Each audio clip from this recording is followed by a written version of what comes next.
Hello guys, welcome to this course where you will learn all about Kotlin. In this series, we will start from scratch.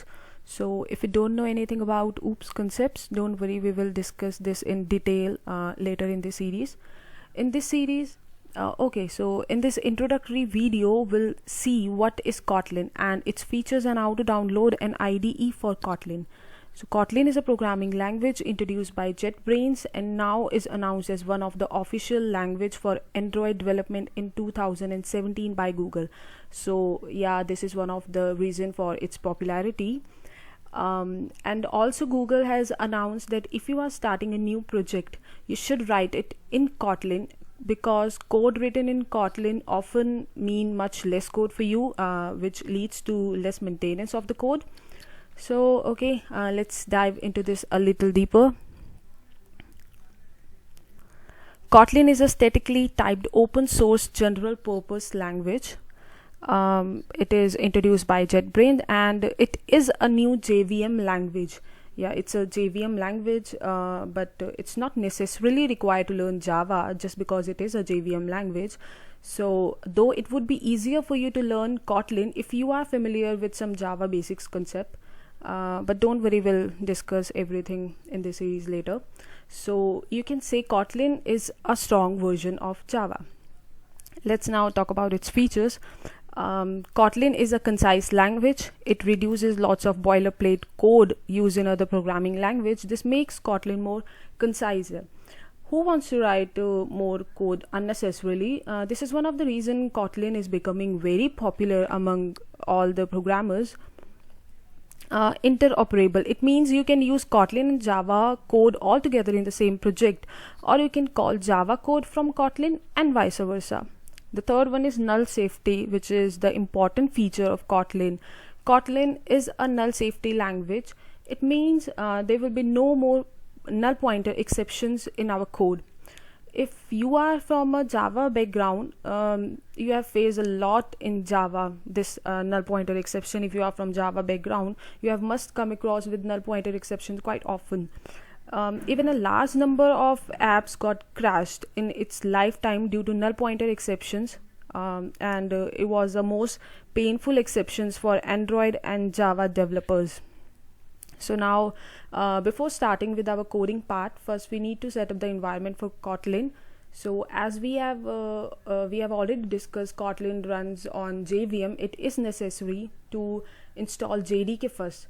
I've already installed it, so I just skip this step, and for this particular series I'm going to go to the browser and search for IntelliJ.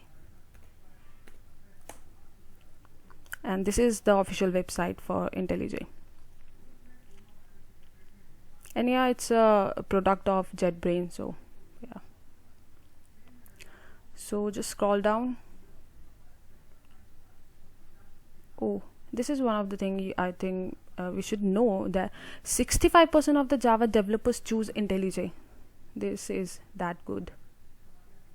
So yeah, we have to download this edition, which is community edition, which is free and open source. So I've already done this. So when you are done with the downloading and installation part, let me show you how it will look like. Let me just create a new project for you guys. So this is how it looks like. Here you have to select Kotlin and then JVM, then go to next.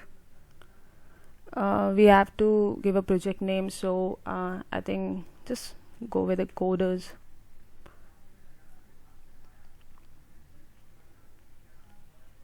Oh, it's existing, so let me just change this to coder 2 and then finish. New window. So this is how your project look like, and this is the project panel. Here we can see this. What we have to do, just click on the source folder, right click, new, and just create a Kotlin file. Give it a name, let's say demo, enter. Okay, so this is our first Kotlin file with a KT extension, which stands for Kotlin. So let me just write the code for you. Just bear with me for a moment. I'll explain each and everything. Okay, what's wrong with this? Okay, so string and then println hello coders. Okay, so here we go. Okay, so first here you can see what. Okay, just let me run this. It will take some time. So in meanwhile, let me tell you fun. Fun is a keyword here.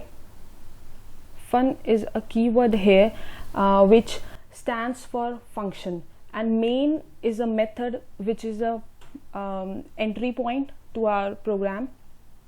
And our what we have seen in previous languages like Java, C and C++, what we did there, we first declared the data type and then we declare its name. And here in Kotlin what we did, first we declare variable name and then we declare the data type. And this is nothing but a generic type hai, and it's a concept from Java. Okay, so and if you want to print anything here in Kotlin, just simply write println, or then yeah, and here we got the output, hello coders.